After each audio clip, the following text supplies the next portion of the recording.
Yo, yo, yo. What's up, fam? It's your boy GRC. This is Crypto in the Morning, live every single day at 11 a.m. Eastern. I'm especially pumped up on this Friday, and I didn't start super pumped up. Well, that's probably not true. Guys, I spent all my time this morning limit orders. Okay. I did research on limit orders. I didn't just do them. I did research on it. Why? Because everyone says go to match at XYZ, do blah, blah, blah, blah, blah, blah. It doesn't always work like that. Why doesn't it fill sometimes? Why does it fill sometimes when the candle does blah, blah, blah? Okay, guys. Okay, Pulse Pot. He is astoundingly insightful. We just talked in the back room for 5 minutes. This guy is a developer. He's been in the game since I think he said 2000 and early. He said he was mining Bitcoin on his computer. And I immediately was like, tell me everything you know. And he explained to me in private that he is doing this to support the community. And he said it in a way that was, and I believed him. And a lot of the stuff that he told me in the background, he seemed very genuine. He seemed very knowledgeable. And I'm excited to learn more now than I was after talking to him. And I played the game. Sam looked into the tokenomics. He did a deep dive on that. We'll post that once we get started here. Harmony 1 got a $100 million bridge attack. Hex users unaffected. Solana, always down, unaffected. Okay, Hex.com, guys. I'm more confident than ever in Hex.com and the Pulse Chain ecosystem moving forward. And that's why I'm really doubling down on covering this stuff, because it's not the sexiest thing to cover ISCO or I can't even remember what it was called, the Hedron front end. But this is the community that I actually think will succeed. And that's why I'm doing this. I could just talk about sell and fucking bullshit all day. But nope, we're going to talk about Pulse Pot, because this could be potentially huge when we're talking about adoption. Sam, what do we know more about people than anything? They love to gamble. There's just everyone in here was like, yep, I bet. Everyone in the chat nodding their head. Yep, go to the local gas station. What are they doing? I don't necessarily gamble, but I understand the volume because I did gamble very heavily at one point in my life. It's just like NFTs. I don't understand the pictures, but I understand the volume, right? Guys, Pulse Pot at the end, if this isn't just the most insightful conversation, which I have a feeling it might be, so we're covering the Pulse Hot list. These are 2 sacrifice phases that are going on right now. Why am I covering them? Because they're going on right now. Wouldn't that make sense? Yes. Do sacrifices make sense? Yes. Whoops. Do people that complain about sacrifices have mushy brains? Yes. Because why? You don't have to put your money in it. You stupid pieces of shit. Like, don't you? They want everyone to sell the bottoms anyway, but then they tell you not to sacrifice for other stuff because it doesn't pump their backs. It's just like, come on, can we break through it a little bit? We're going to a layer 1 pulse chain, guys. I'll be right back. Crazy stuff. Pulse Pot. I can't wait to talk to this guy more. Don't fall for the fake pump, guys. Seriously, don't fall for it. Everyone's going to go long. I'm not talking about Hex. I'm talking about Bitcoin, but we know at this point they're basically moving together. Let's not beat around the bush.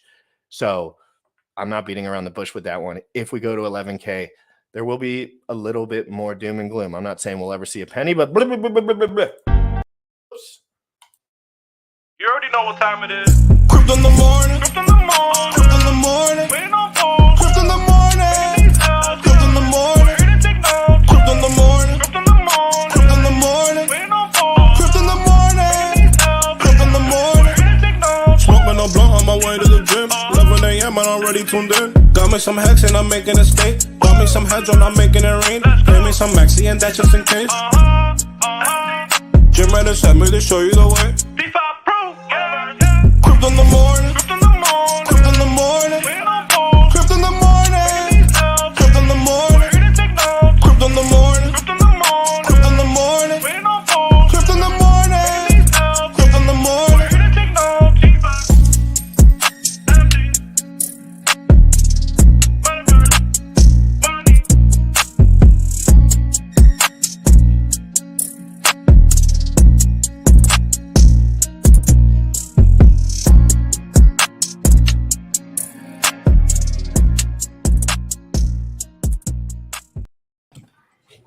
What is good, bro? How you doing this morning? It is a beautiful, beautiful morning. Sounds like you're choking on something. Choked on my water. I'm looking forward to this show. I did a deep dive on the Pulse Pot, the game, right? That could increase adoption on Pulse Chain, right? Because we know, not my thing, but a lot of people like playing games. A lot of people like gambling and that kind of thing. And we could have this cool, interesting project that launches on Pulse Chain that can help draw in more users. Adoption is the name of the game here. And I'm excited to talk to Jacob because he's actually the founder of this project. And the background that he was sharing earlier, super interesting. I want to learn more. I want to see how this is going to play out and all of this kind of stuff. So hopefully you're feeling a little bit better now. There we go. You are still muted, though. How you doing this morning, brother? I saw a turtle, by the way. If you guys are not following me on Instagram, I went out and did my cardio this morning. Bro, I'm in turtle country. That ain't nothing around here. So I saw a big You ever turtle. you ever grab a hold of a big snapper? When I was younger, I haven't done that or seen one in a long time. Pick it up by its tail. You caught me, COTG. You caught me. It's all speculation, by the way. But yeah, I love grabbing turtles, grabbing snakes, grabbing any living animal that people are afraid of. I love grabbing them. But yeah, I like grabbing them too. Oops. So. Boobies. So let's bring in Jacob. Let's get this going. Let's start this conversation because this is going to be an awesome conversation. I love talking. Yeah, for everyone in here, we're talking about Pulse Pot. So get ready right now. You're learning about something new. Focus. Don't be biased. Don't be stupid. Take a second and share this out right before I'm going to post something. Share this out big time, guys. We're going to be on here for a while, Sam. Maybe double trouble this weekend sometime because there's a lot of weird news out, like some nuanced news. You never know. A lot of projects to cover too. A lot more in this ecosystem.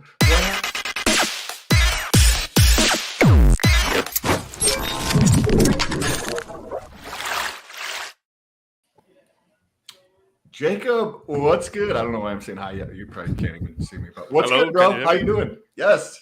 Hello, I'm doing great. Thank you for the invite on the show, guys. Thank you for being so willing to be timely and to be interactive and let us know that you wanted to be on the show right away. That helps us help you, and it makes it a lot cleaner. And first, I want to talk about, just while we get into this so we can get it started, who are you? Okay. Sorry about how you got into crypto and how and where you're at. GFC, you cut out for a second. You said, who are you? And then you cut out for at least and your interaction with crypto, basically. Okay. Well, my name is Jacob. As you can see from my name, I am a software developer, been professionally for 15 years. I live in Denmark with my 3 kids and my wife, and I've been basically interested in crypto since early 2012. I was mining BTC on my own PC back in the days. Unfortunately for me, I was looking more at my electricity cost while doing that, so I made a bad judgment call that the expenses I was paying to my electricity company outweighed the current value of the BTC I was mining. So I made a decision just to send away a couple of hundred BTC just to test if the transaction actually worked on the network. And some lucky guy, he got a couple of hundred BTCs. I was happy that it actually worked. They were worth cents, probably 5 cents each. So wow. So that was that's my introduction to BTC. Not super proud of it, but in the long run, it probably all will work out fine. So fast forward 5-6 years, I get exposed to Ethereum ICO. And I start to look into crypto again, and this time it really stuck with me. I wasn't so focused on the price of it, but more focused on the revolution behind it. And as an IT developer, I really started to understand it in a much deeper way. So I got in again, started mostly investing and holding, and then late 17, I started building and developing on it. So that was my introduction to crypto. I think 1 year before Hex, I was exposed to Richard.com via a conference where What he was your did a age very roughly when you started hearing about Bitcoin? My age? Oh, Just roughly, like, were you early 20s? yeah, most likely. Yeah, I was mid 20s. Just trying to get a beat on like the time in your life, so I could. Yeah, mid 20s. But I saw a video of Richard Hart actually being very critical towards fake Satoshi. I think it's become a very popular clip where he calls out Craig White for being fake. And I started following Richard. For reference, guys, Craig White was telling everyone at a conference that he was Satoshi. Yeah, exactly. And So Richard was in the stands, literally like what? Give me a mic, and then he just like called him out in front of everyone until he left. was cut off actually, yeah. But that was for me. Richard seemed interesting. He seemed controversial, but interesting. He was knowledgeable, so I started following him like a year before he even mentioned Hex for the first time.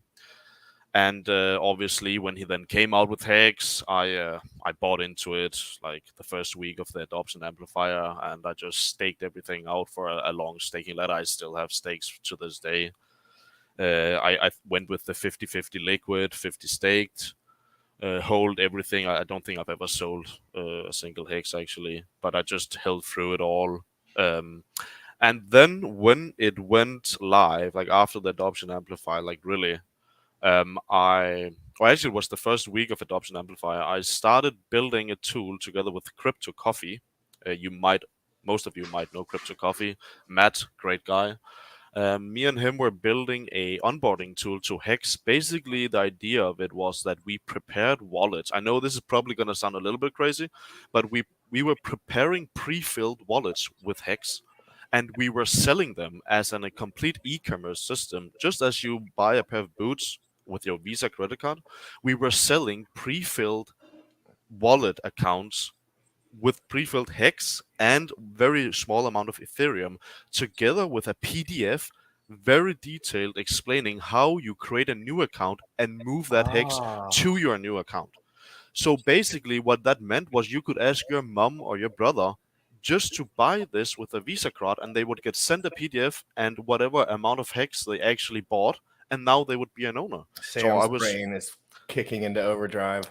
And yeah, I was in talks with Richard for a long time over this, and he, as you know, he does not support things where others know your seeds, and I fully agree on that. Yep. But here, it was an attempt to educate them to create a new account and then move what you just bought. But there obviously was like a period of time where I would actually have their seeds because I sold it to them, Yes, and then you would have the access to everyone's address. Well, if they didn't follow the PDF, in theory, yes, I could just remove the funds down the road at any time, if I really wanted guys, to. so it's fair to say that Crypto Coffee and everyone knows you to an extent. Yes, I would say so. Everyone that's talking about him not showing his face, I mean, he's friends with all your friends, so why don't you just fucking ask someone? Briz, I love Briz. He's about as critical as he gets, but he's just trying to always be a warrior for the community, which we respect. But again, guys, you have to realize we're going into layer one world. Layer one world is not Hex. It's not. So this is super interesting, and this is awesome story, Jacob. Like a lot of context for who you are and what you've been going through. So respect. But actually, I think it also is a testament to my focus on adoption, because the next project, which we're going to speak about in detail later, which is Postbot, is also only about adoption. I only build projects with the focus of adopting people to the products I care about. Say that one more time. Say that one more time. Say that one more time, real quick. Well, I spend my developing power and my experience building products that adopts people onto the products that I care about, because that will help me and all like-minded people's bags in the long run, and that is my only focus. Believe it or not, people in the audience, there are some people that actually have money. I repeat. True. Some people actually have money, and they don't need money in the moment for a while because they have investment portfolios that are absolutely dense and all over the place because they're older now. So therefore, if you do things right in your life, which nobody does, 99% of people fail to leverage their money properly. And you can be more creative on the other side of that. And Hex has unlocked that for me mentally, because now I have all this yield that I'm producing in real time Yeah. and I know what my future is in a way. In a way, obviously, it's a speculative asset. So after that, I collaborated with Victor from Freepools. Many of you might know him. We were working on the Hex.com website together. He is by far the main developer of it, and I'm not in any way in comparison has done as much as he did. But I was assigned to some performance optimization and some general development things on the Hex.com website, the V2 of it. So I've been involved with that. I was pushing upgrades to the GitHub together with Victor, and he merged many of them on the main Hex side. So I've been very active on Reddit, very active on the Telegrams, and I've basically just having a focus on building. What I would say is been my main focus for ever since Hex started. So obviously Richard, he comes along and he decides to build this layer one, and I immediately knew this is the land of opportunity because there's so many successful products on Ethereum, and if Postchain ever will amount to anything, we would have equal opportunity on Postchain. So basically, I knew that there for developers it would be a fantasy land of this. You could just pick a successful project, fork it, and slap on a new logo, and you'll probably become rich if that is your incentive. Or you could build something that adopts people. So what I did was And that it makes you feel good in your heart when you do things properly. And absolutely, and but honestly, I knew the development developer capabilities. So the forking part, I just let up to someone else. I actually forced myself to want to create something 100% unique. I do not want to build something that someone else did and just slap a new logo on it and just benefit from that. Talk about that a little bit, Jacob. Sam agrees with that, by the way. Yeah, because I like pulling little pieces that are golden nuggets. Like they did a cool thing here, they did a cool thing there, they did a cool thing there. But and then maybe synthesizing it away. What was it about creating something new where you just were drawn to that? Because I like that. Yeah, awesome. I honestly I think that when you have been a developer for many years, you have some sort of certain expectations from yourself. I'm a very creative person as well. I've been designing a lot in my earlier days, and I'm just like every day I'm creative. I come up with problem solving things. It's like I live and breathe problem solving basically. So for me, if I just fork the meme coin, call it something else, and then sit there, lean back, and I'm done, it would not be sufficient. It wouldn't, satisfy my brain and my heart. So I really set out to do something that was 100% unique. It didn't exist anywhere else, and it was something that at the same time could at the same time adopt users into Postchain, because that is my main focus, as my history has shown: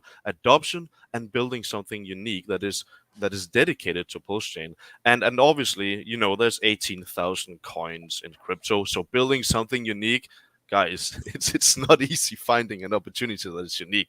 But I went into research mode. I took my time. I started last November, and I really think that I was able to find something here that might be interesting. So basically what I did was I realized that just in the United States alone there's like $300 billion of gambling volume. And I think everyone has at some point in their life been exposed to the entertainment of gambling. Some might hate it, some might love it, and everything in between, right? But the fact of the matter is that if we have 70 million Ethereum wallets that are going to get airdropped tokens, some will consider them fake value, fake tokens, play money, whatever you want to call it. Fact of the matter is that if you can build something where they can just change the network in the MetaMask and they can actually come here and win real value 100% safely without ever connecting their wallet, without ever taking any chance in any way, but they have an opportunity to gamble and win real value. Like, how can I build anything that is better for adoption than that? Anyone would tell their friend that, hey, did you know you could just change that MetaMask and you have an entire set of tokens you can win and bridge back whatever value you want, if that's the case. And that is just step one, because my real goal was, when you convince someone to try that, what happens? They experience 3-second block times. They experience non-existing gas fees, and that's where the goal is. So just getting to try them under the gambling umbrella is now step number one. But the real goal is that when they play, they realize the true benefits of Pulse Chain. They realize what can you actually do on this chain when you have almost instantaneous transactions, instantaneous DApp events, and also non-existing gas fees. That's where the true adoption will happen. So, Can and that was my goal. Can you talk about, so like there's going to be people who are going to hear about Pulse Chain after it launches, and I'll be like, hey, GRC bro, you're on Ethereum, right? And he's going to be like, yeah. And he's like, I got this coin and this coin and this coin. And I'm like, awesome, dude. Did you know that if you go into your MetaMask and you just change your network from Ethereum to Pulse Chain, that you actually have free tokens over there based upon those ERC20s you already have? And they could take those ERC20s and potentially use those in the game that you've created, or I call it a game, but gambling or whatever you want to call it. It's a game. It's a game, right? And they could use these free, because what is the psychology behind people who get something for free? It's free money. I think you mentioned it, Jacob, or that's the perception for them. That's not a super valuable thing. But if they can take that free money and go into this and start experiencing, Pulse is very quick, right? The very cheap, right? Something I think of like Pulse Chain is, in my mind, it's Ethereum plus a Binance, like combined together with the best parts of both of those together. Pulse X is, Uniswap and PancakeSwap are the best of those pulled over here together. You know what I mean? Yeah. And that's real quick while we're for everyone that's in here that's listening, guys, in the comments, all the back and forth, it's all good. I don't get it. It's all for the good of the game.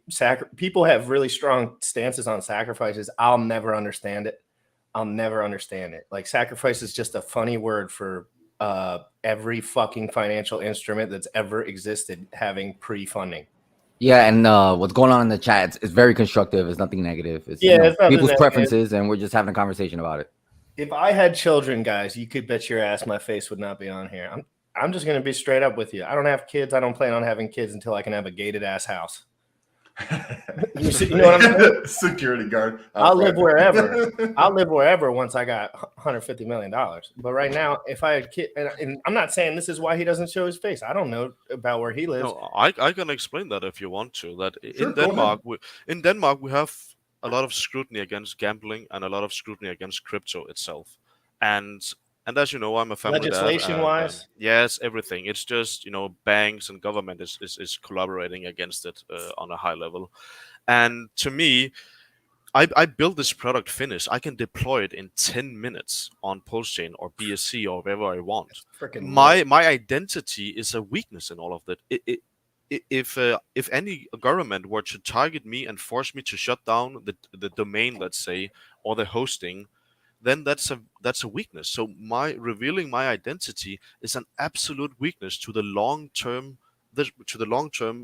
part of this project, and that's also why I knew that I had to build everything finished before I came out and showed it, because this is not an idea, this is not a promise, this is not a white paper, this is a working product today that will help adopt people into Pulse Chain. Absolutely. So, guys, real quick, in the comments, I'm posting down below a Twitter thread by Bullish. You need to share that right now. And we're going to do a little campaign to get Bullish another 1,000 followers. We're going to get him to 2,000 followers because he's one of the most helpful dudes in the Hex community. And I think I am going to do a little campaign where we get him to that. But I haven't put that tweet out yet. So be ready for that tweet. That tweet's coming. And but guys, share this out right now. Get everyone in here that you can. Share this to your buddies. Blah blah blah blah blah.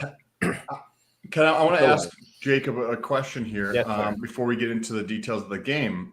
Casually, you just mentioned that you could deploy this on BSC. I'm sure if the essence of what you're saying is the increasing adoption of Pulse, right? Like, there's probably a creative way to launch on BSC that kind of like increases the adoption of Pulse Chain by garnering attention or something along those lines. And I would, you sound like a very smart, intelligent, thoughtful person who has a lot of experience in this arena, who also likes to talk to other smart, talented, intelligent people. I'm sure that you've thought about this. Can you talk about that a little bit? Yes, absolutely. So, Thank you. no expectations of profit from the work of others, right?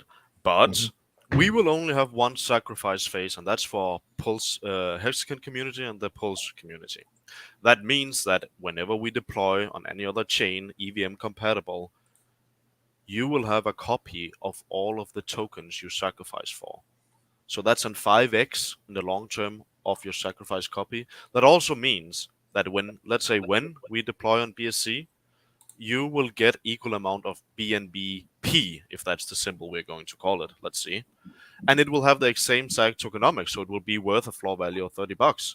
So imagine everyone on BSC in that community, they didn't sacrifice. They do not have a value, a token value of $30. They have to put in their own hard-earned BNP or their whatever, sorry to say, shit token that is on BSC, which they have been investing in. So what will happen is that a lot of hexagons with this sacrificed inflated value token that I created, they will win over a lot of value on all the other chains, and they can bridge it all back to Pulse Chain easily. So they increase the TVL on Pulse Chain. And that's one thing. But the other thing is that I will make a UI where you can follow the activity of the pods basically across all chains we launch on. So for instance, if you are on PulsePod, you can still see like this small count on the side where what's the state of the pod on BSC, Phantom, AVAX, or whatever. And I believe that Pulse Chain will have high activity, and that way, if you are on BSC playing that version, you can see, hey, there's a big pod going on over the Pulse Chain side. Well, I should change my network and join that one as well. Jacob, I have an idea, but you may have already thought of this.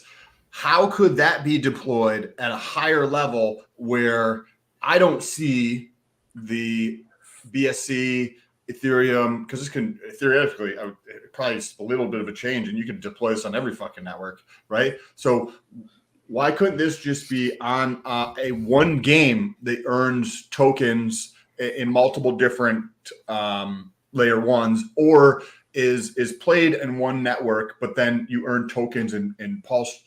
I don't know. I have thought about that. I would call that like a multi-pod. So it is possible. I have been investigating. It's very difficult to do. But basically what happens is that someone might send X amount of value on BSC. Someone might send X amount of value of Pulse. But you enter it into the same pod. The good thing is that everyone has the same wallet address on all chains. So that means that if you win X amount of tokens, you're getting paid out on each chain, and then you have to jump around the networks to claim your winnings. Basically, your idea is really good, and I thought about it myself, but it is extremely hard to do because a lot of different contracts across different chains need to be kept in check to make that work. But it is something I'm exploring. But right now, I have faith. I have faith in you, Jacob. I have faith in you. I know appreciate Sam. You can do, bro. Like that's going to be a one of a kind that is not in my understanding. Explain it again for me. So I'm going to try to paraphrase, and then Jacob's going to be like, "You're wrong here and here." But think of Pulse Pot on a Pulse chain. Now think of BSC, right? Binance, and you have the same exact game. Same. It could be called, Binance pot or something, right? But what happens on the front end of BSC? I'm in there. I'm on BSC. Oh, this game looks kind of cool. I'm going to play this game, and I go into this game, and there's a bigger pot, right? This pot is the combination of Pulse and BSC and Ethereum and AVAX and Phantom all in one big pot here. And then they're able to go back and forth. Or like there's probably several different ways you could structure this, but do it in a way so that like there's almost an incentive to channel it back to Pulse. It's absolutely correct how you put it there, Sam. And I think the interesting part of that is imagine someone is playing on AVAX or Phantom, and then a guy comes in and he drops, let's say, 100 USDL value on the Pulse Chain part. And if the guy over at BSC or Phantom wins, he's forced to go to Pulse Chain to claim that value because he won it on Pulse Chain. So I think your idea is absolutely, it is awesome in every way. But I'm telling you right now, if I can realize that, I would almost be proud as well, because that is No, bro, very we difficult would to be proud of you. We had a conversation, and they're saying how it's not.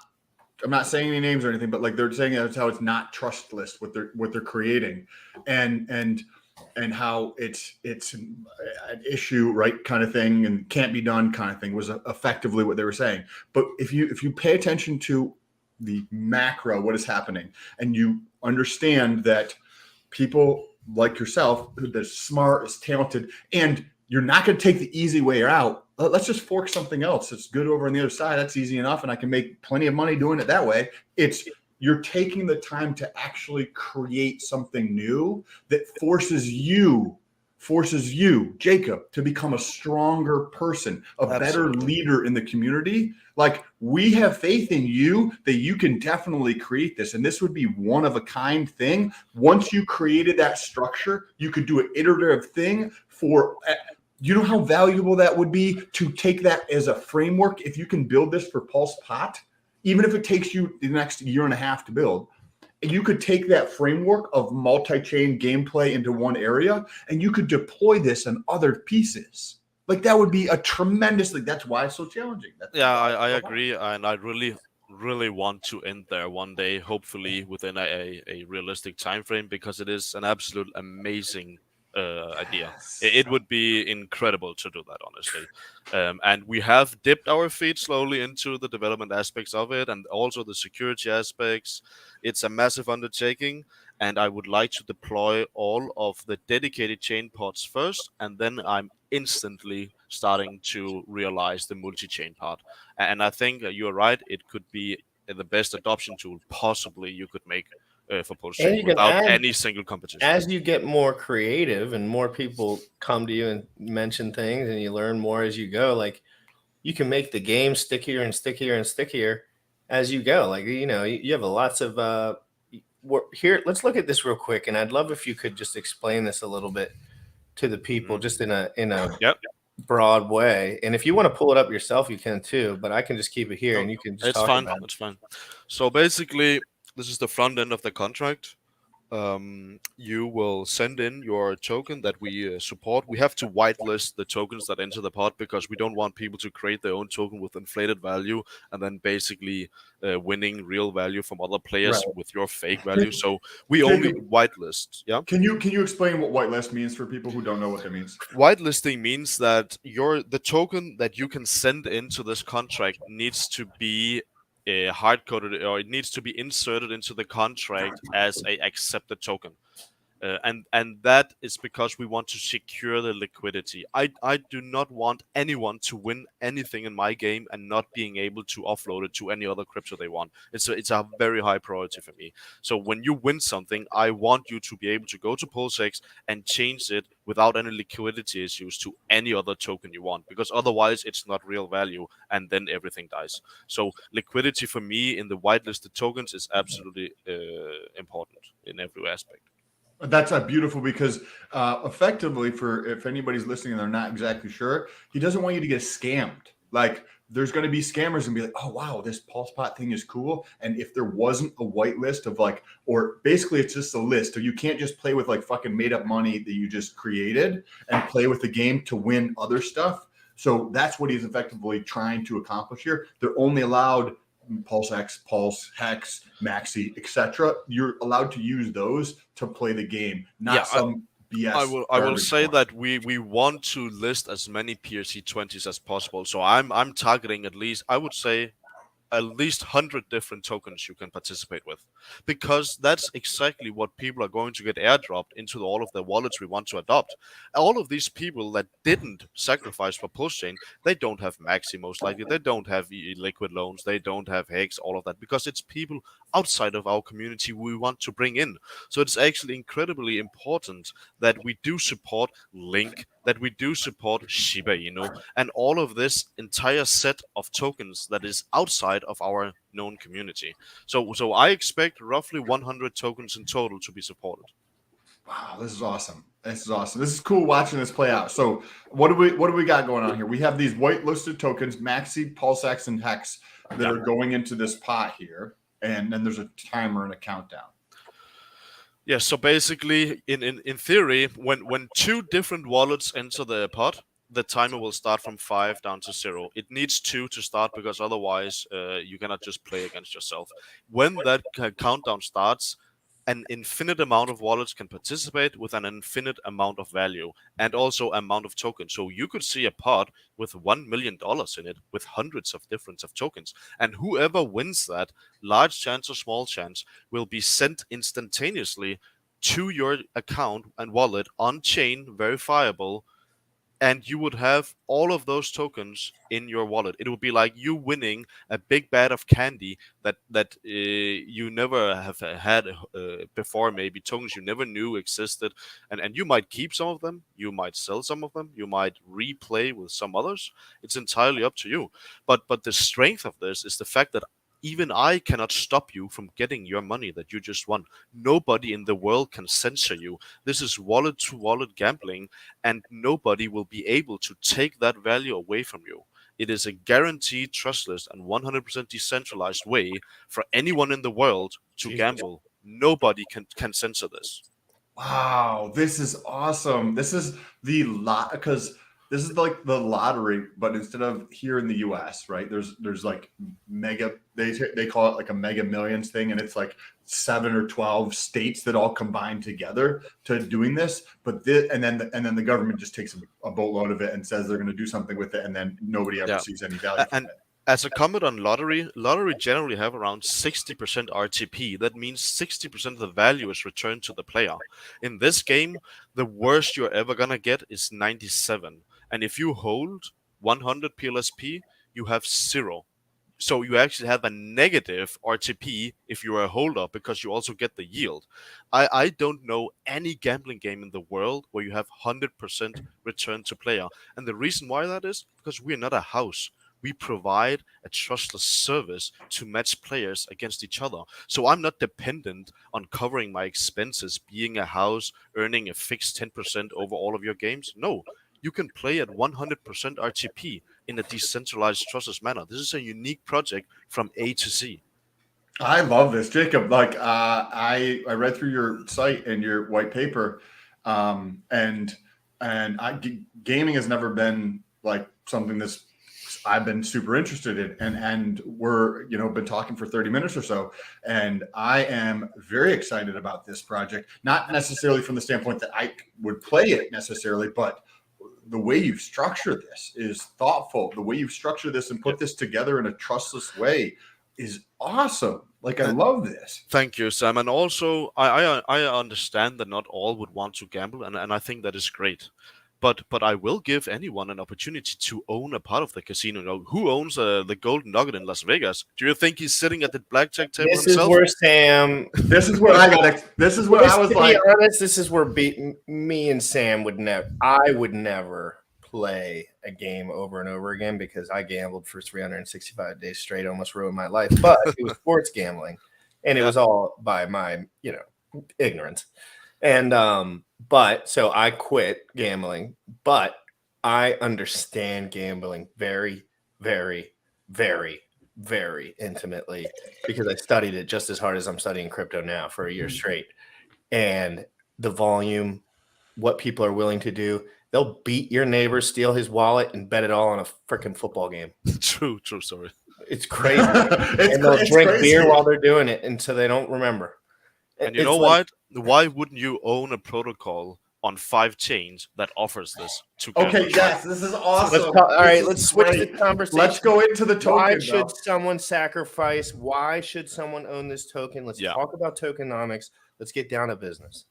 Okay, well, I designed the entire tokenomics of this token from the bottom up, and the only thing that I care about is pumping the price of the token. That is everything. All of the tokenomics are based on pumping the price. So, we only have 1 million low supply, and I know you said you had some unit BS there, Jimrad, but we have a low supply of 1 million tokens. So you could see that as 1 million shares of the casino.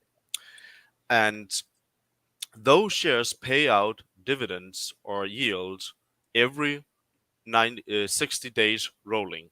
Means that if you own 10% of the casino, you get 10% of the profits. I'll pull that up. And all of those profits are from the 3% fee of each pot.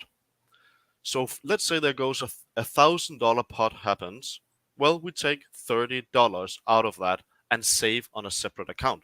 When those 90 days arrive, we take those accumulated fees and we distribute it proportionally to all of the holders. So the guy who holds 10% of the supply, he gets 10% of all of the profits this contract will ever generate. So we have three different ways of using the fees that the contract accumulates. We use a third of all of the profits to buy back and burn the token from the market, from PulseX. So we take X amount based on volume. Like, this is all speculative. How much volume is in the pots? We run around 220 pots a day when they are like going 5 minutes over and over with no stops. Around 220 pots is possible every 24 hours. And based on the average value of those pots, you are going to accumulate some certain amount of value. We use 100% of all value accumulated to do one thing, and that is pump the price of PLSP. We post everything back into the community in 3 different ways. We buy back and burn straight from the sellers at PulseX. We distribute the yield, airdrop it straight to the holders, and we do a monthly lottery where one guy can hold 1 PLSP and he can get dropped $1 million straight into his wallet, and he basically probably even forgot why he got it, you know. So Jacob, this is awesome. So for anybody who is listening and is not aware of this, so in the video I did the other day, I had a couple questions, and I was like, "Hey, it says this over here, and it says this over here," and Jacob was like, "Oh, he's right." So he's really trying to grow and learn. He was like, Sam actually did say something intelligently, right, at one point, and that was an oversight from our end, and I'm happy you pointed out, because that was an unfortunate oversight that we see. Basically, what you pointed out was that there was 10% missing, and that's that. And Jim, right, you said that, well, you know, they have to earn somewhere, right? So probably those 10% is going down my back.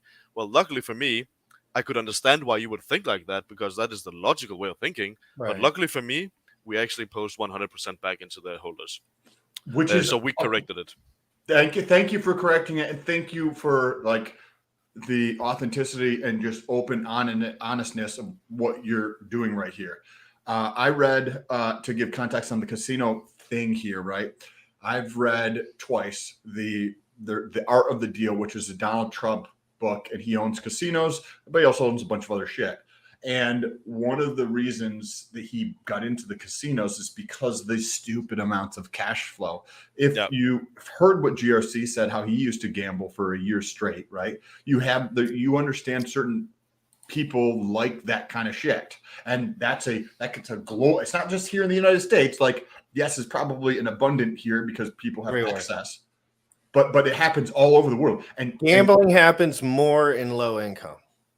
And you see potentially, I don't know, but it sounds like this could be the first decentralized type of lottery where you can actually own a portion of that. That's why Trump was buying these casinos, because of the cash flow from them. You could go own a portion of this where you get it's not like, 50% of the profit goes here, the 50% of the profit you get to keep. It's 100% gets going back out to the holders.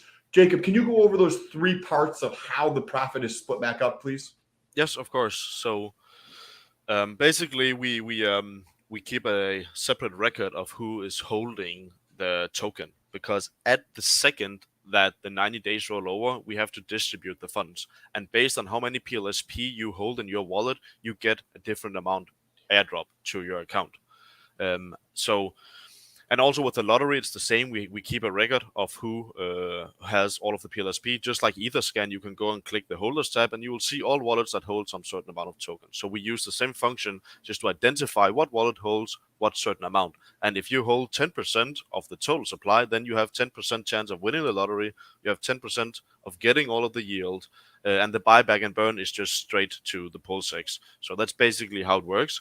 But something I really want to address, because I see there's been a lot of confusion about it, is how do we guarantee a $30 minimum value?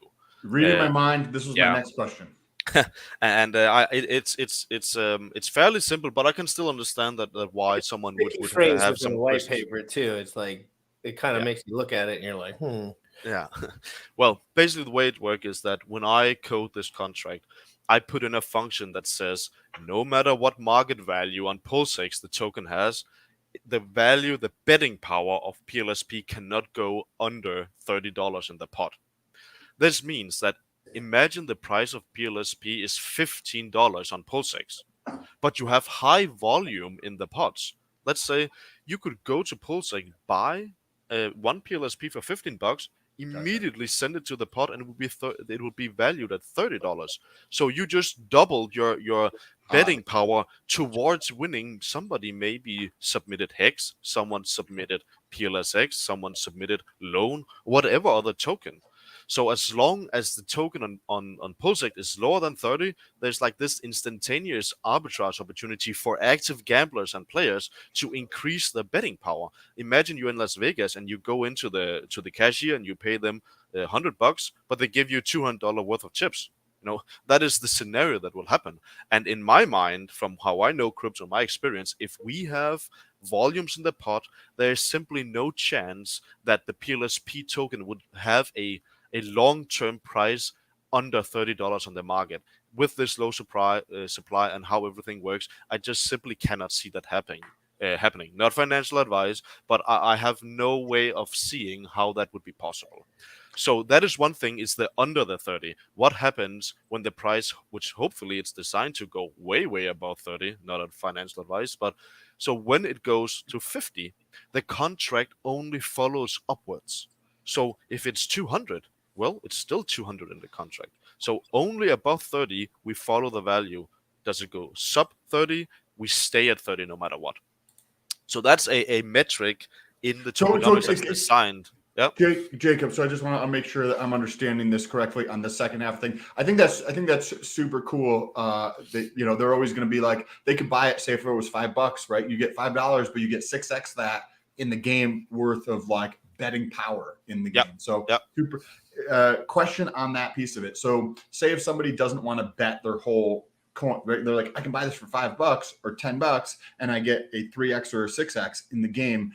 And if I wanted to use 1/6 of the token to bet, that is you're just changing the decimal places basically. Yeah. Well, we have fractional token support. So you, just like Hex has X amount of fractional, BTC has like 18 zeros in front of the last character. You will have the same with PLSP. You don't need to bet one PLSP. Okay, awesome. And then I thought that was pretty simple. Thank you. So say it goes to $35. And I also had one, remind me if I don't remember, you'd mentioned 60 days and 90 days, and I think in the paper it says 6 months. So I wanted to ask you about that. Yeah, that is true. And it's because right now we are running a community poll where I really want to listen to the community and kind of involve them in this decision making. Because as you know me, I have a long-term holding way of doing crypto, but maybe that's just me. Like my community, it seems like they want the yield paid out more regularly. So now I'm reducing that to fit the needs of my investors or my players, and they would much rather like a 30, 60, 90-day kind of horizon rather than the 6-month payout. Where does that come up within the securities liability when you start talking about the shares and the payout? What do you mean? Because aren't we all worried about that everything's going to get taxed real heavy because it's not going to be considered a security?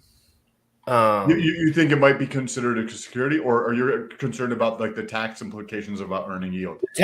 More so the tax implications of earning yield, and we can get to that after. If you're earning money, at least here in the United States, I don't know what it is over there. Sorry if I'm not I'm not the smartest with the taxes. Bro, there's plenty of people who don't know about this stuff. Yeah. Don't even be worried slightly about that. But if you're earning yield here in the United States, that's technically taxable. So if you have this and you held it for a year and it's paid out quarterly and you earned $100 on your shit, then you would basically add that as taxable income of $100. Now, there might be some nuances around that. And like, you got to talk to your accountant and stuff, but maybe if you're not selling it, then potentially you could say maybe it would roll into like a long-term capital gains versus like, ordinary income and tax rates and all that kind of stuff. But you got to talk to your like actual accountant on that. Jacob, you had mentioned that maybe a 30, 60, 90 thing. Where are you at right now? Obviously we're still in development. We're still like early on in this, but where are you at right now for that? Well, my priority is that we are sending real like some certain size. So if I did it every 5 days, you would probably split who knows how much volume into 1 million PLSP holders. So we would be sending low value and paying gas fees for that. So the perfect balance for me is we send a significant value where gas fees is non-existent in comparison to that value, but also that you can, like, you get a wage here in Denmark. At least we get paid normally every 30 days. So if you can construct it in a way where it's not too long term, but also it comes in regularly, so you can use it as some sort of income you can spend further on in the system, reinvest, or just hold, or whatever you want to do. But 6 months, I thought it would be fine, and that was because I want to send a big bunch of yield. But I think the community has spoken, and they would really like to reduce that, and I'm all ears to that, because it's in the end, it's their money, So Is something also on the side of security related to 6 months versus say 30 days. If I'm a nefarious actor and I see that there's a accumulation of funds that just goes up and up and up, it becomes bigger target. Like, yes, you could be like audited. Yes, try to reduce the tax surface and stuff. But just inevitably, when there's, larger and larger quantities of money available, more and more eyeballs try to pay attention to try to see how they can fucking get their fingers in there versus a 30-day distribution, or 60 days or whatever it comes out to be. That doesn't build up as high. Right. Like, and maybe that's not really a factor, but that's what came to my mind. I think it's that this is something that it depends on the individual holding part of the project. Some would like it to be 1 year, 2 years. Others want it to be like 15 days and everything in between, So we are trying to figure out a way that can satisfy as many people as possible, because there will only be one setting. When I deploy the contract, it pretty much needs to be set in stone.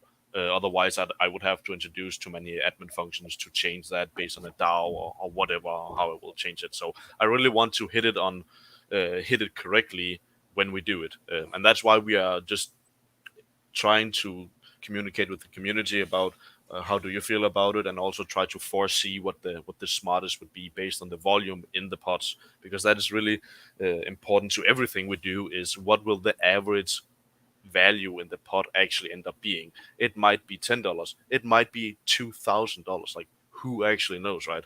And yeah.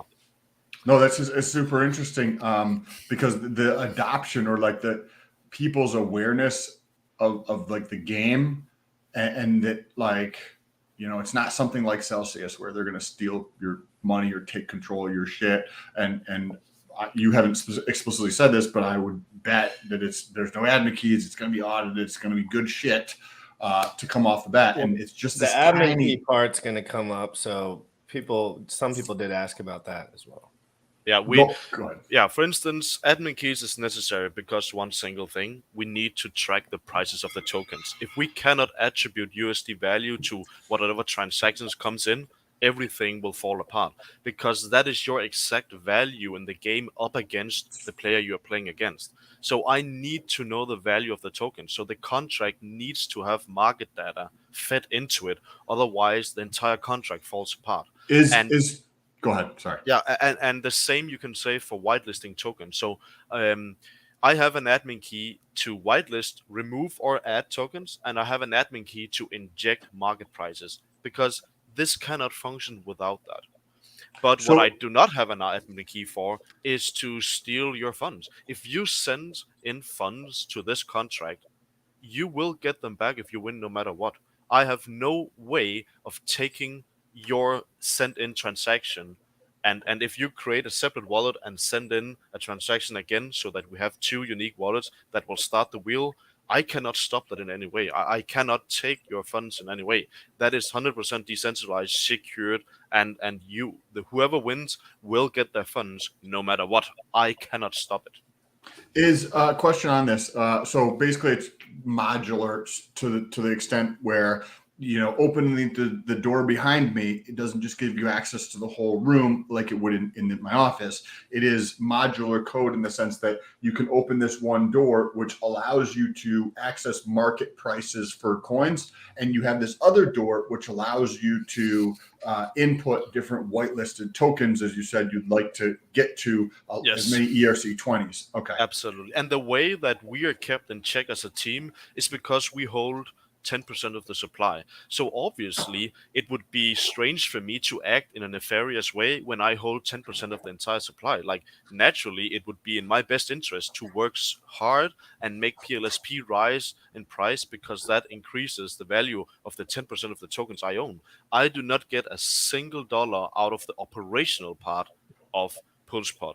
I only get value because I own 10% of the supply. So there's no daily fees that get sent to a separate contract or anything at all. That it all is going back to the holders. And because I hold 10% of the supply, I indirectly have an incentive to expand and maintain and run this product for like literally forever. So, question on this. Okay, so market prices. What are your thoughts on oracles and like Chainlink? So say Chainlink's like, hey guys, we're going to come over to Pulse Chain, and they're going to provide prices. Can that admin key be let go, or how? I don't like Chainlink, because to me that's the weak link in any contract. Like, if you depend on a third party contract, even if they inject random numbers or if they inject market prices, first of all, if they're coming, it's a variable in itself. And if I build my product dependent on that, what am I waiting 1 year? Am I waiting 3 years? I don't like being dependent on other people, because I know what I'm doing and I like being dependent on myself. So I built this in a way where I don't really be dependent on any others. And I would prefer, at least initially, to just get the price straight from the forked API Uniswap info part. PulseX, I've spoken with the devs on PulseX. They are currently forking the info part of Uniswap, which provides an API for all market data on all pairs. And we will use the PLS pair mainly or the USDC pair, or whatever stablecoin, probably USDL, to provide the market value back to us. So I do prefer PulseX directly over Chainlink. But let's see if they ever adopt, and let's see when that time comes. I have constructed the contract in a way where it works with a proxy, so I could potentially change those things if I want to adopt Chainlink. Some people think it's the best thing in the world for contracts. I'm not so convinced, but let's see. I'm not convinced either. I just think, I just read an article about $100 million hack on Harmony. So every, bridge is just danger. There's a lot of danger. And well, that's just I guess that's the point of exploit, if there is one, right? Like, it's going to be a bridge. Yes, and that's why Hex is so strong, because it has no outside dependencies. And if you want to break Hex, you need to find a flaw in the math of the function, and it's audited. So the chance of breaking Hex is so small, because you're not dependent on any data coming in from the outside. It's literally just like this closed off mathematic operation. And I don't personally believe anyone will ever break Hex, simply because the way it's designed. But everyone else who have third-party dependencies with a lot of TVL locked, that's where it always goes wrong, Yes. Okay. So this is super cool, Jacob. I appreciate your time coming on here and sharing this information. Like, you've been able to help open my mind up around this to a much greater extent, where I'm far more excited about this. What types of things would you like to share that we haven't talked about yet related to go ahead and give your final pitch as far as what you want people to do. I don't care what you say. You can say whatever the hell you want. And no, but what do you what's best for you? Where can they find you? Where can they learn more? Where can anything about the project that you want to emphasize? Well, first of all, thank you for having me on. I course. appreciate the opportunity, and we are all here to benefit the ecosystem, right? And you do what you're best at. You're spreading the word. I do what I'm best at. I'm a builder, so we're all here for the same cause, basically. And if you wanna, we have a Telegram chat called Postpod. We have a Twitter called Postpod, and we have a running sacrifice right now where we are selling up to 1 million tokens in total, and I think Can you like pull it up? 55% has been allocated or claimed at this current time. So we have a little bit So left to right go. here we have 431. We had 431,000 PLSP. So basically, we 3 started like 5 weeks ago, and the price was $5 per PLSP. We're currently 4 weeks later, and the price is increasing. So now it's $9.8 per PLSP. That is still a significant gain to the $30 value you are guaranteed. But if you sacrifice $5,000 or more, you are automatically put back into the best value you can possibly get for the project, and that is a guaranteed 500% gain on day one per chain. So in effect, when we've deployed on all chains, that's 2,500% value gain on day one. And that's in mind that all of this is designed to pump in price. So from my perspective, like, I know I'm super BS, but yeah, I think it's going to go up in price. And I'm proud of you for chasing your dreams, bro. Like, I mean, everyone wants to be, well, at least the people that I know want to be I would love to have, well, now that's what I'm doing, but having a creative outlet where you can actually value people is extremely motivating as a man. And so I try to bring as many people on that are doing that and willing to talk about it as I can, because that's kind of that's the route that I want to go in, right? Like, I just want to be all crypto, it's the best thing ever. I appreciate it, man, and you're doing a great job with the Thanks. tools you have available, And anyone who wants to join us or have any questions, anything at all, just let me know, because we are only here for one thing, and it is helping the community. We want to be as transparent as we can, minus the docs. But it's the doxing part is simply to secure the project, and it will be the best for the project long term. But anything we can be transparent about, or any question you might have, I would love to answer them all. And we are all here for the same reason, to make Pulsion a big success for us all. So one more question for you, Jacob. yeah. To potentially increase the longevity or decrease the risk factor of Jacob portion of it, is there going to be a way for others to create front ends for this in some way?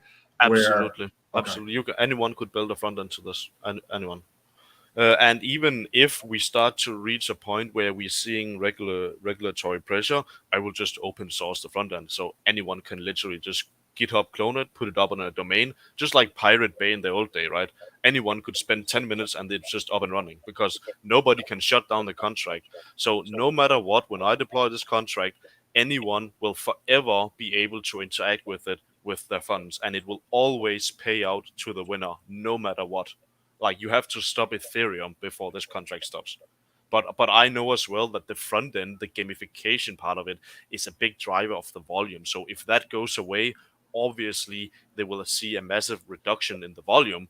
But if I'm for some reason completely out of it, anyone would be able to build the front end just the same way as Hex, Yeah. Okay. This is dope. I think this is awesome.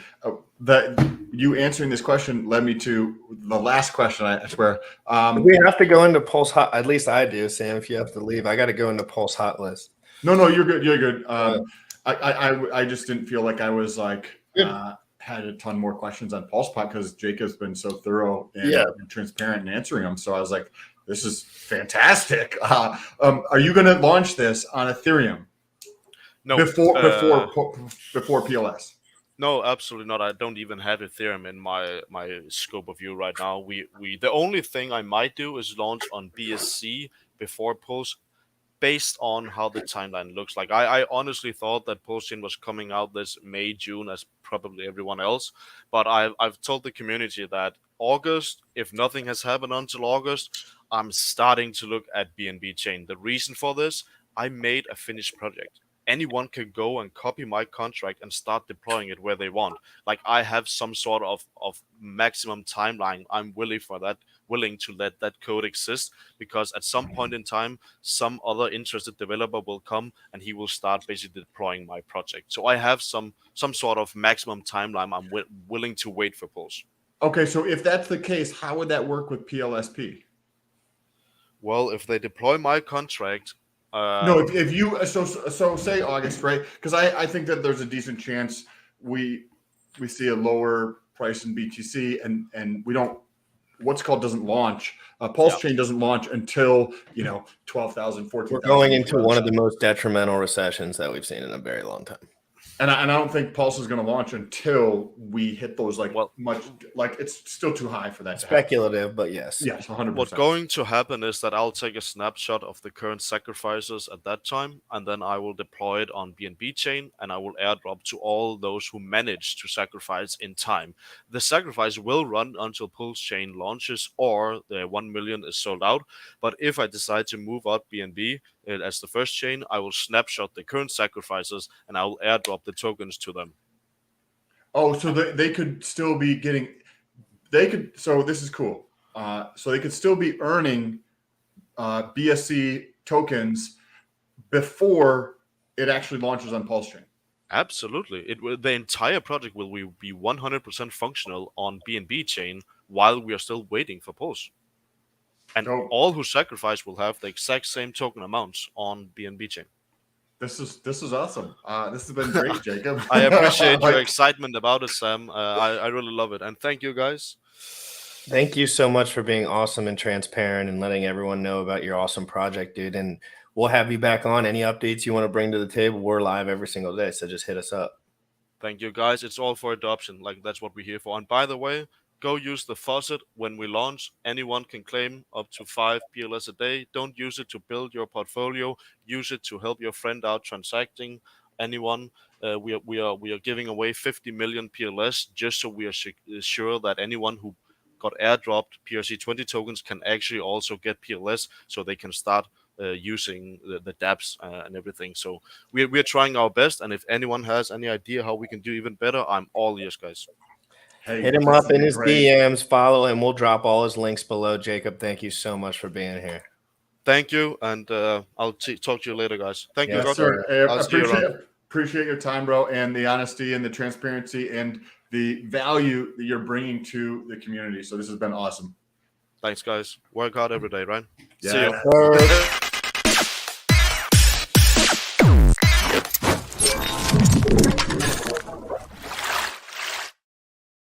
Wow. That was awesome. That's how we do this show here. We got to have more people on like Jacob. Well, developers that have a lot of experience in crypto are they're just like, they've just seen a lot, right? Yes. Just, and he had the vibe that he just wasn't necessarily super worried about his direct finances, and people could say whatever they want, but I catch vibes on people really good in the green room, and he just wasn't his primary concern at the time. He's more worried about doing something that's creative, in my opinion. But we're going to go into another subject that me and Sam have no idea about. Perfect.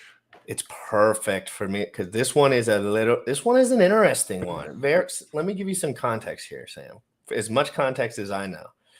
I'll ask him if he'll let me see his face in the background, and I'll let y'all know what he looks like.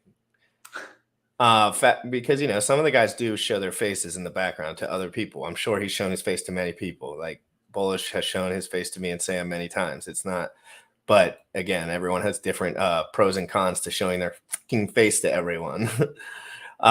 There's pros and cons there. Yeah. Yeah. I've been doing it for a long time. But this is what we do. It's like if we had to start over and someone gave you like 2 options, you would think about it. Yeah, and especially if I lived in an environment where he lives in, where he's got 3 kids, a wife, and the government over there is like, we don't like crypto, and you should probably not be involved in crypto because there's a good chance, being that we are a government, we're going to fuck shit up and we're going to come after you, right? Like, makes sense to me. What do you think about Briz? Briz, he is asking for money. Cool, yeah. What's wrong with that, man? You have to give him any? You don't. Good point. You don't. Dude, the chances of me sacrificing for this are low. Like but I'm not your average cookie. I am a hex weirdo, T-share investor, long-term nomad. Like I don't think like most people. So my actions aren't really representative of many's. I go to the gym every day. I wake up at 4 a.m. I'm a freaking weirdo. And I freaking pound ass all day long, baby.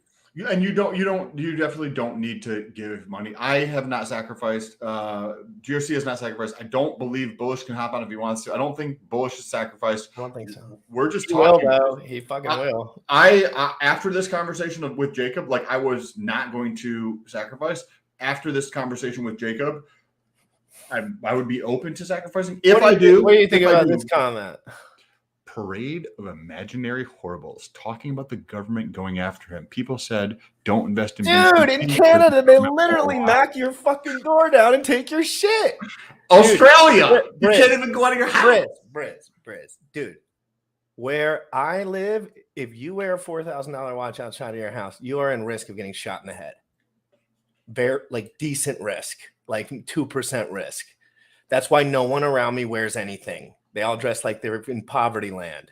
And you don't want to even have this out. Keep this no. in your pocket. If they know you have the newest phone, that's a green That's a green. Maybe he's in a higher tax. You know, maybe at least he has a nice phone on him. He's wearing nice. His money. Maybe there's other shit. He's wearing nice shoes. I dress like a bum. You know why? Because I don't like to draw attention to myself. And I'm not a huge guy, so like I just stay on the low.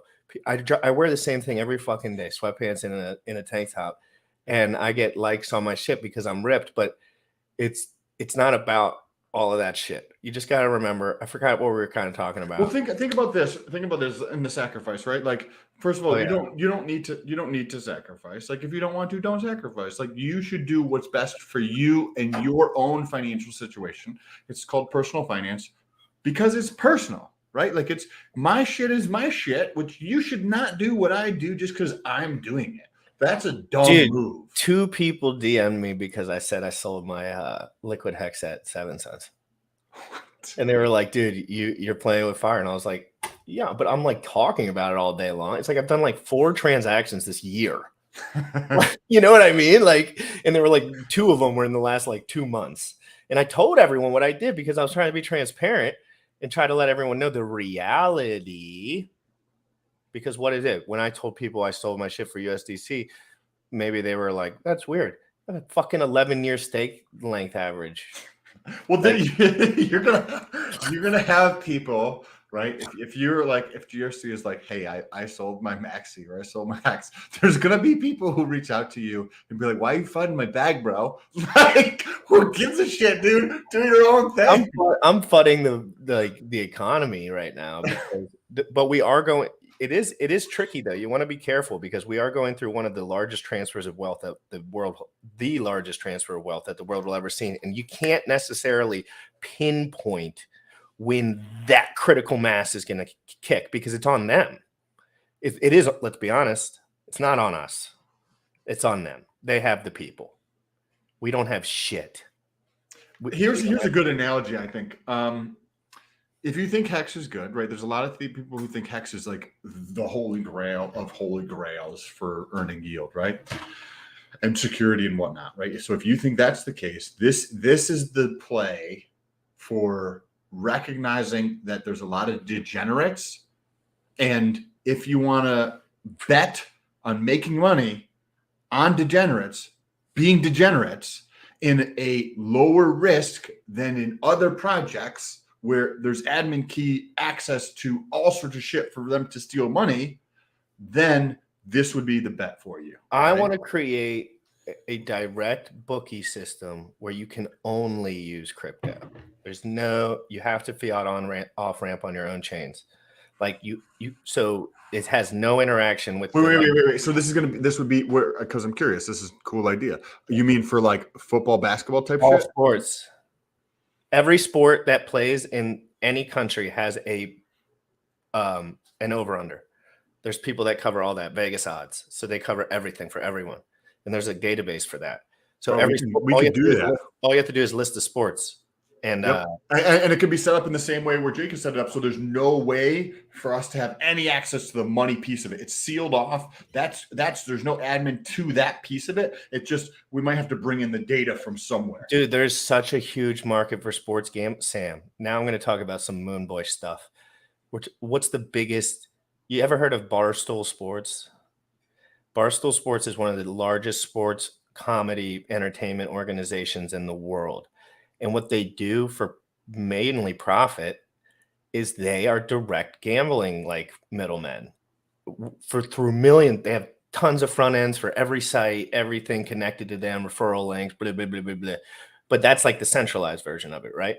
But what we're going to do is we're going to force them to use our interface because we're going to have critical mass. And they're going to be having to switch from their legacy system. That takes a lot of effort and time. You have to switch your whole gambling circuit. You have to figure out the whole new system.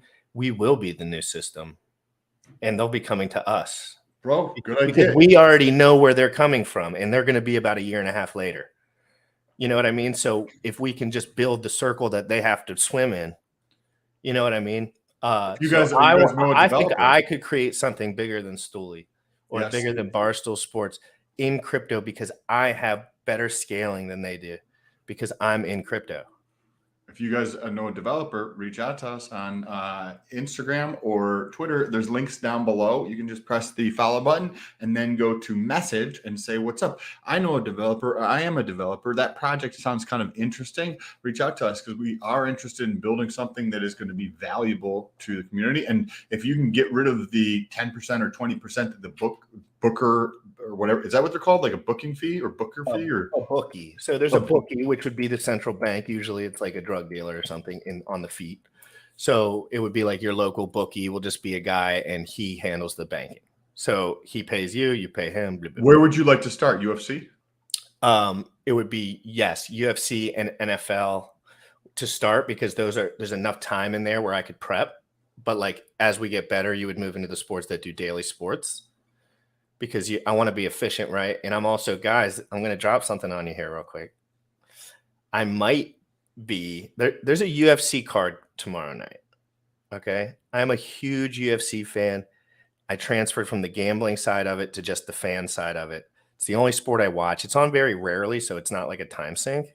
It's like once a week, but at like late night, so it's like totally like out. It's perfect for me. But anyway, I have a really strong intuition about Dana White. So Dana White loves tech, but he just wants to make his business bigger. He's one of those guys that's willing to do anything. He doesn't care about social norms. He doesn't care about legacy finance. He doesn't care about gun laws. He doesn't care about all that shit. He wants adoption. He's just like an adoption machine. And he's with crypto.com now. And with this crypto show and my UFC show, guys, I'm a workaholic. Don't forget it. I could somehow interject myself into that UFC system and become an analyst or just someone who's more popular with it. And so I might be doing a pre-fight live stream tomorrow. If you guys think that is something that you would like me to do, biceps in the chat, because, we're in a bear market and I also want to have more creative outlets and I want to build a bigger audience. And, regurgitating a lot of this information to a lot of the same people is amazing because it's helpful.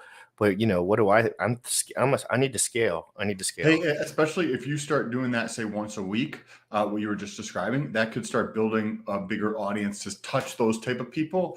And we could create something where it was the front end for, autonomous or basically there's no middlemen involved to bet on sports. And you have to use crypto to do this. That's a great idea, bro. I love it. And UFC is definitely not rigged. I'm not saying other sports aren't rigged. I'm not saying that at all. I'm saying the UFC is not.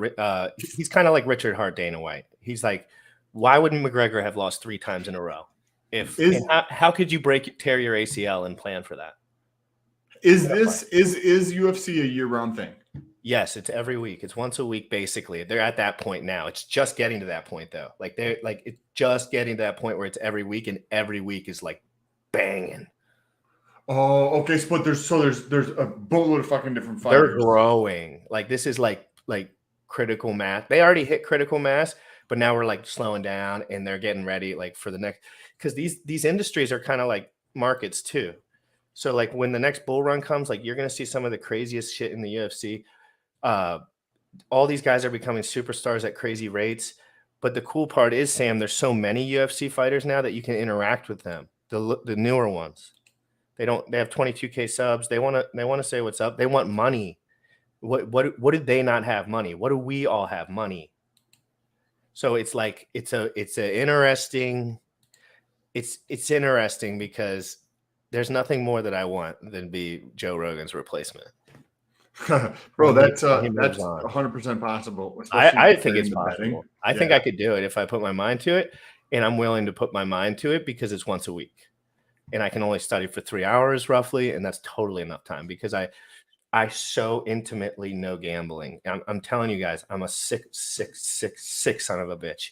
And when I did this, imagine, Sam, if someone said, Sam, I'm gonna give you $100,000, and this year you can't do anything except sports gamble with this. You would do everything, just because it's fucking fun to be quite frank. But like, so that's what I did for that 1 year, and nobody gave me the money. I wasted all my own money. But so I know intimately gambling, but I know better the gambling people.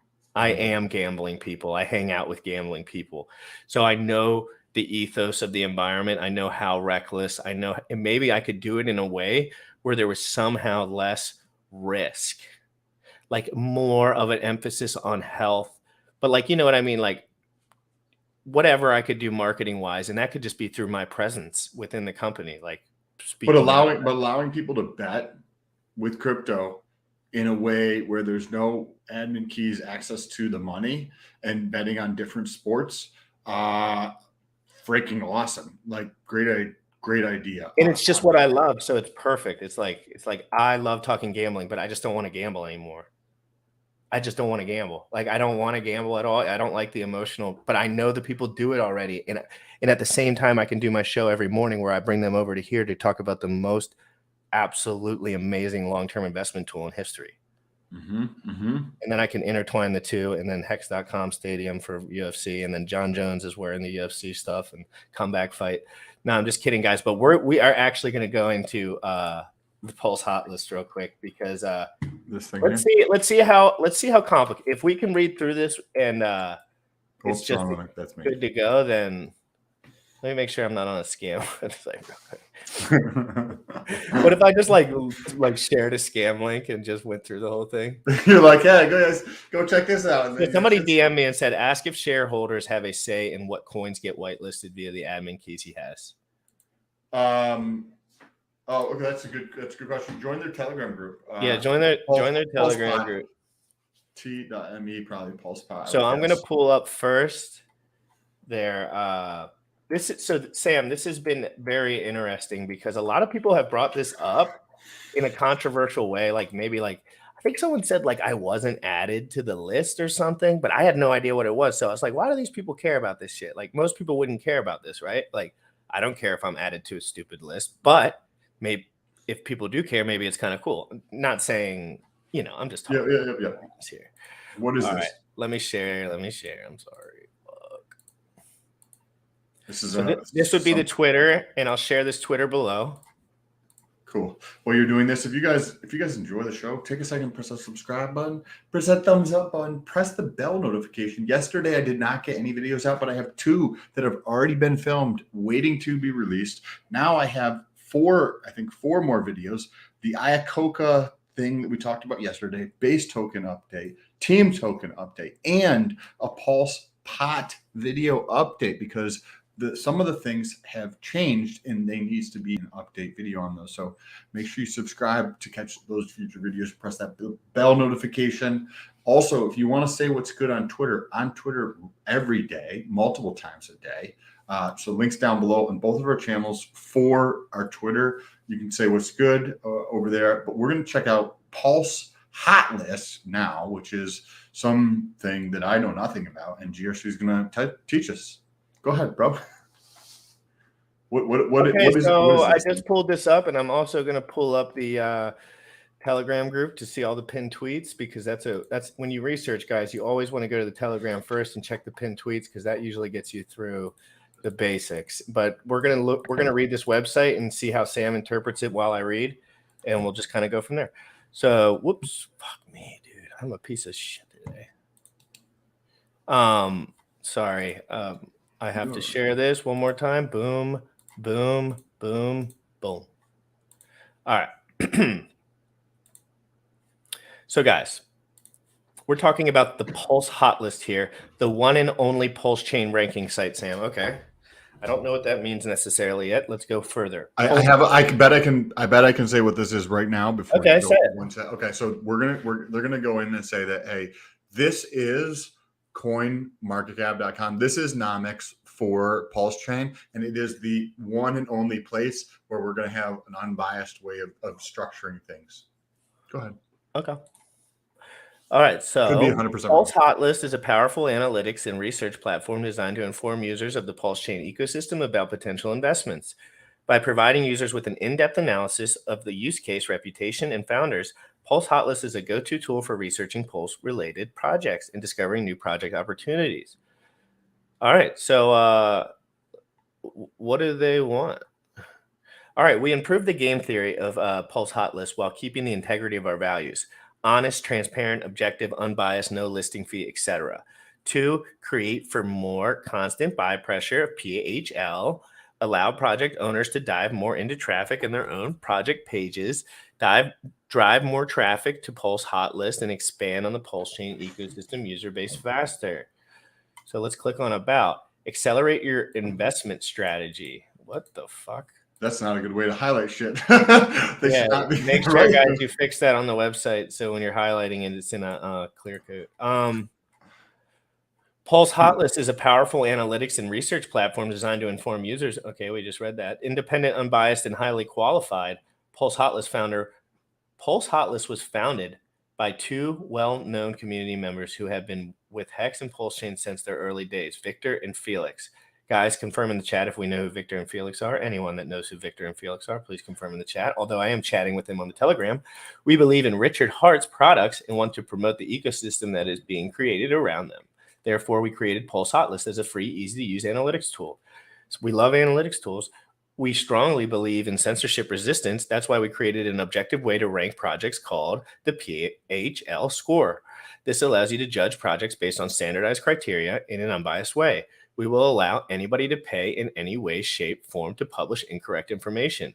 Project owners can only pay to rent featured spots or to get honesty reviewed in the PLH newsletter. So project owners can pay to rent featured spots. So if Sam has a project and Sam's coming out with it, he can pay to rent a spot within this front end.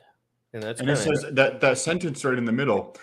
We will never allow anybody to pay in any way, shape, or form to publish incorrect information. So you know how there's incorrect information on CoinMarketCap? There's no such thing as not incorrect information. Because what they're going to publish too is also going to be biased in their own way. Yes, but yeah, like if you ask me what the correct information on nutrition is, and my brother, it's going to be different than me. It's going to be the people are going to say this isn't correct information from my brother, or whatever, whoever. Yes, you're right. And so because that's not his forte, but he could still write about it. he could still tap keys, like, you know what I mean. I gave them a recommendation to allow wallet. Oh, so real quick, Sam, can you pull that up on a sidebar? Yep. Go ahead. You can continue reading on the next section. Pulse roadmap, and just read what that is. Not roadmap, but read what that tweet is. Roadmap, more informational material, videos, etc., to allow Pulse Hot List users to learn about how to access potential investments themselves. Interesting. Let me switch page. Okay, even more pricing data and daily top gainers / losers after mainnet launch when most projects actually have prices. Analyze potential future market developments with a bull and bear case for each project. So basically, it's just a rank. It's just like any site. Like that's like CoinMarketCap. Under the chart, basically, they'll have an analysis of it. But if you read most pages, their analysis is stupid. Yes, it's just like the same, like 84% retracement, 69%. It's like, yeah, but let's talk about for real. Like, but I'm not saying they won't. I'm just saying, so that's definitely a use case there because most people, that section is always like trash. I never read it. and I wish I could read it for most. I would love to read something informative under a chart. Mission. My bad. Mission. You would probably like. So that tweet was just the fighter dude. Lund. Who's a hex person? Yeah, Jay Lundy, I guess is his name. I guess he has a hex hat on or something in the shot or something. So if somebody knows him or knows how to get access to him and he wants to come on and talk about himself and the fighting and stuff like that, I mean, we'll have him on the show for sure. I'd love that. I'm sure that would be a ton of fun for you to. Me and Bullish will DM him for sure. Hey, I gave them a recommendation to allow wallet right review using signature. So basic freepulse.io guys, GRC. Yeah, so these guys are docs. People know them. They legit freepulse.io. This will be the highway for Pulse Chain projects posting their websites. Crypto Games Club likes it.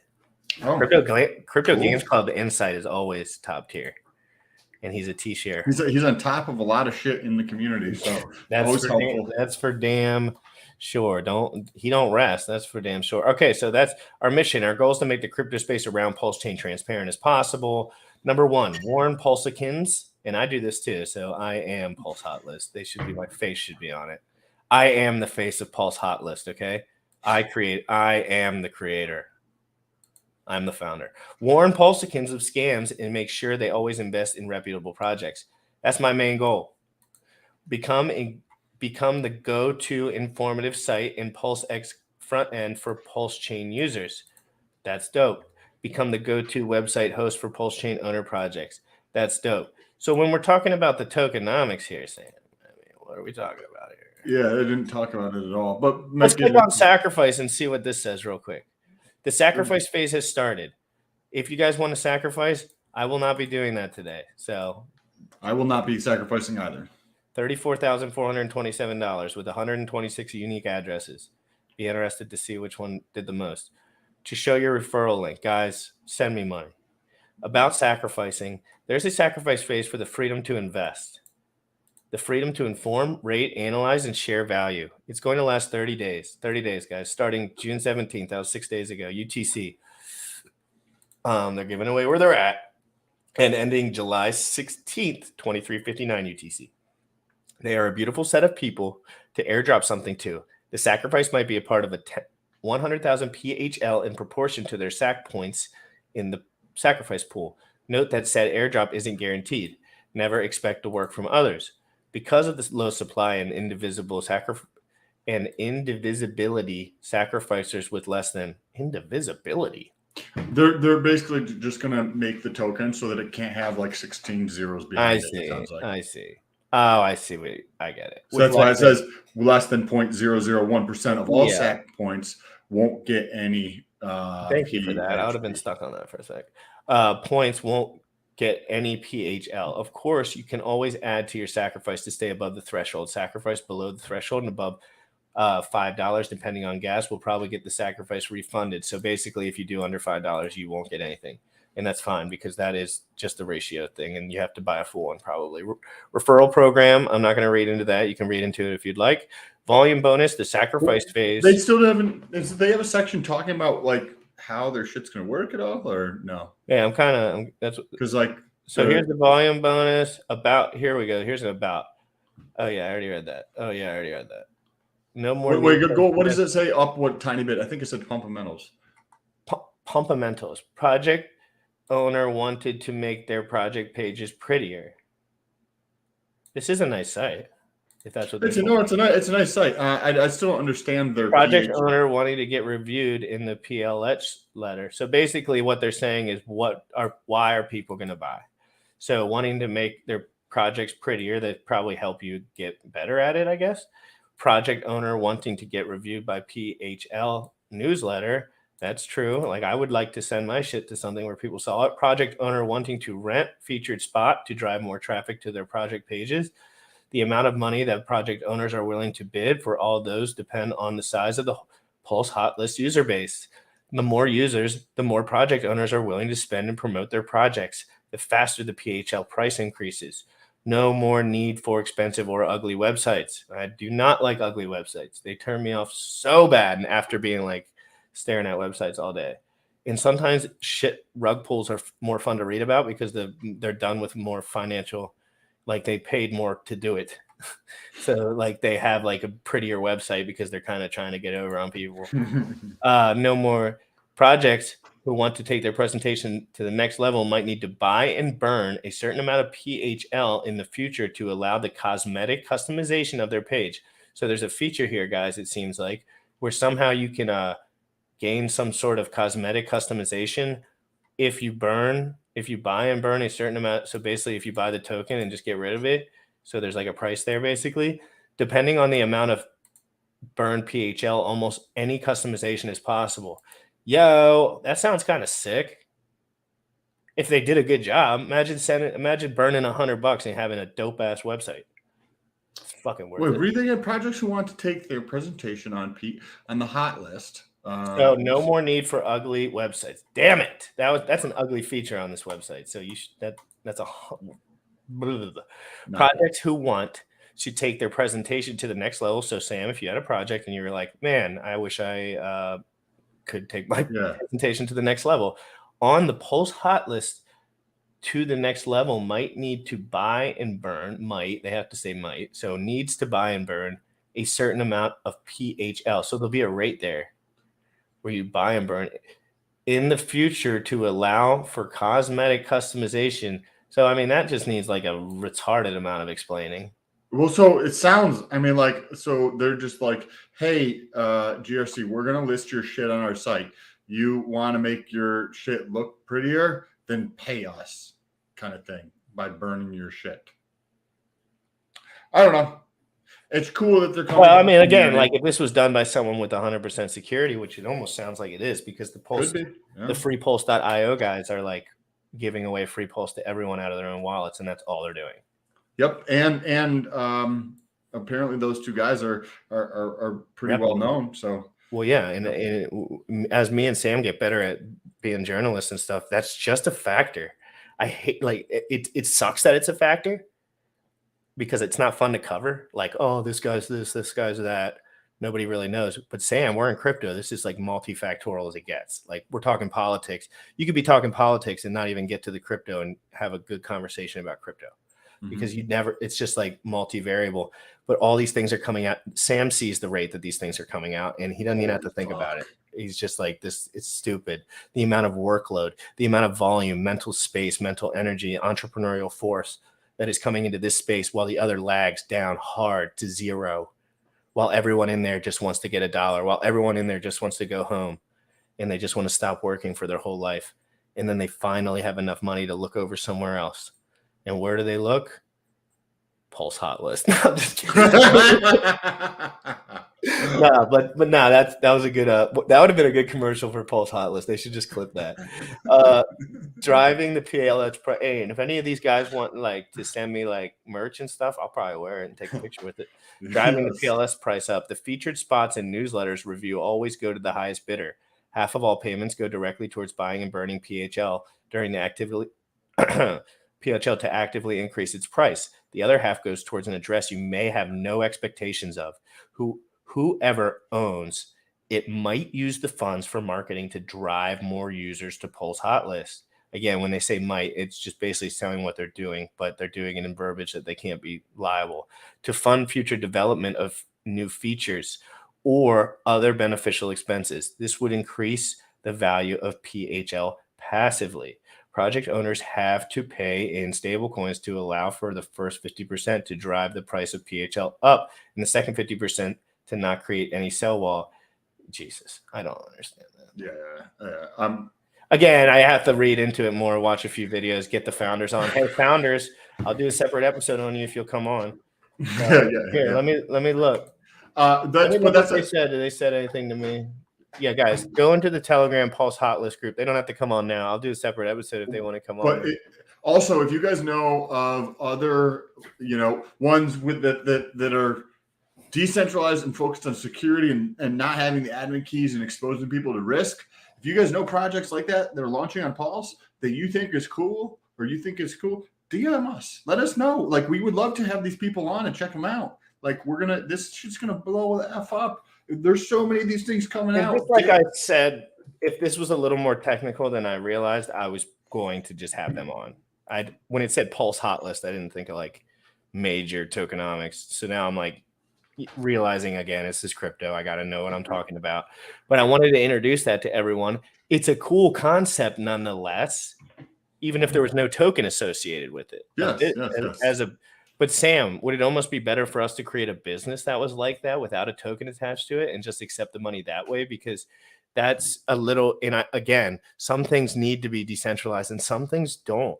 And again, I am not an authority on this. I am about as clueless to the overall nuance. Well, let's not get it totally twisted. I've been doing this for a minute now, but you know what I mean? I'm not an authority. I'm not that guy who just came on. He has more insight than I don't care what anyone says about him. He could be a thief, a murderer, whatever, but he knows more. He was Bitcoin mining on his computer.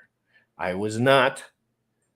And again, and just like the sacrifice, just like all that, I rely on the guys that were there before me that have proven to be transparent over and over and over again. You know why I support Richard Hart? Because of what he says out of his mouth hole.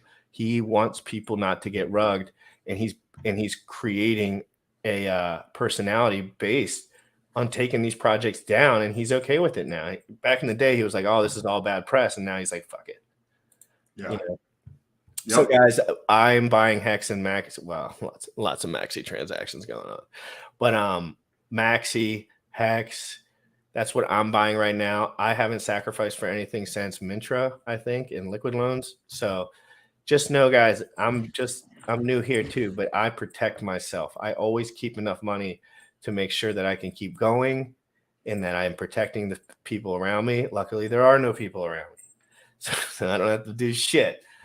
But if you want to support me or Sam, I'm going to drop a link below. Guys, all our links for all our pages are below. We're going to be streaming more. We're going to be making more videos. Sam's coming out with videos every single day on various projects, deep dives for the more technical guys. Go over there, watch that shit. And if you have criticisms of Sam's work, tell him, and just because there's insights. Trying to get better. Yes. There's insights there that he would love to know, so he didn't have to bump his head against the wall for another month. Because it's just, you don't know what you don't know. When people make their first YouTube video, it's not as good as their last. So it's just that's why I was like, hey, I'm going to do an update video on Pulse Pot, because there's things that have changed in the 5 days since I released that video, and the context of the information I have now is much better information because talking to the founder of the video, there is some bunch of links down below for other social like Twitter and Instagram if you guys want to check out on those other platforms. Also, I did a Too Much Test podcast episode last night on my other channel. Is that link down below? I don't even know if it is, but let me just check real quick. Is that link down below? You have your Twitter, Instagram, and YouTube below. Okay, so this is this is one of the YouTube channels, and then does it pop? Is it a different YouTube channel? It is a different YouTube channel. Yes. So if you guys want to check out fitness related content over there, check it out. Talk about testosterone. Talk about PEDs, peptides, health, biohacking, all that kind of stuff over there.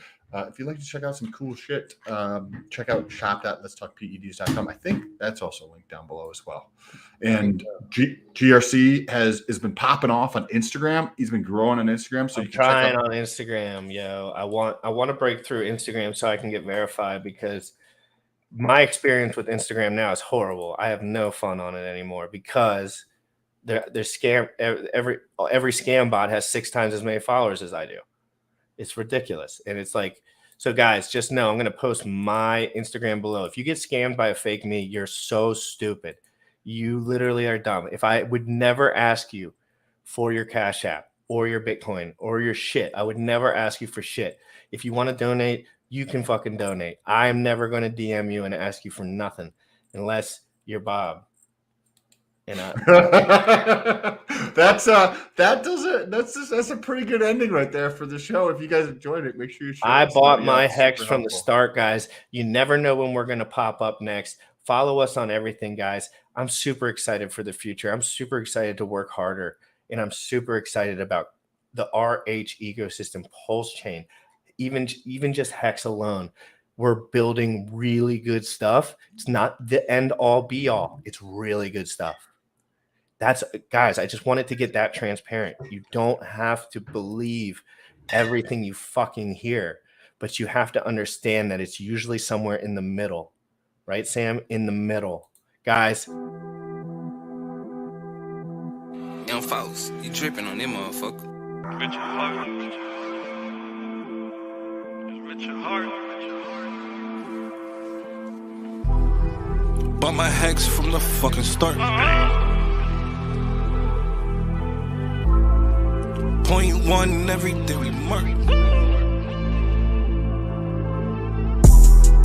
Bought my hex from the fucking start. Sacrificing all this bread like I'm Richard Hart.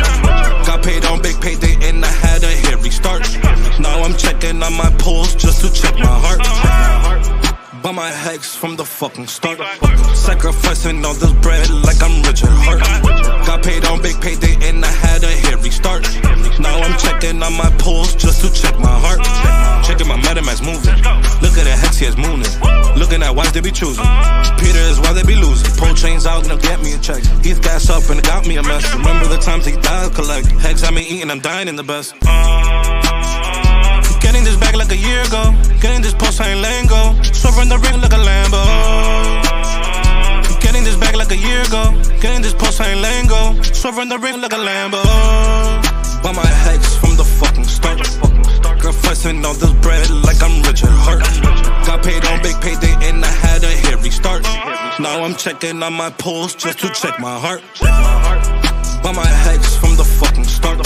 Sacrificing all this bread like I'm Richard Hart. Got paid on big payday and I had a hair restart. Now I'm checking on my pulse just to check my heart. Richard Hart.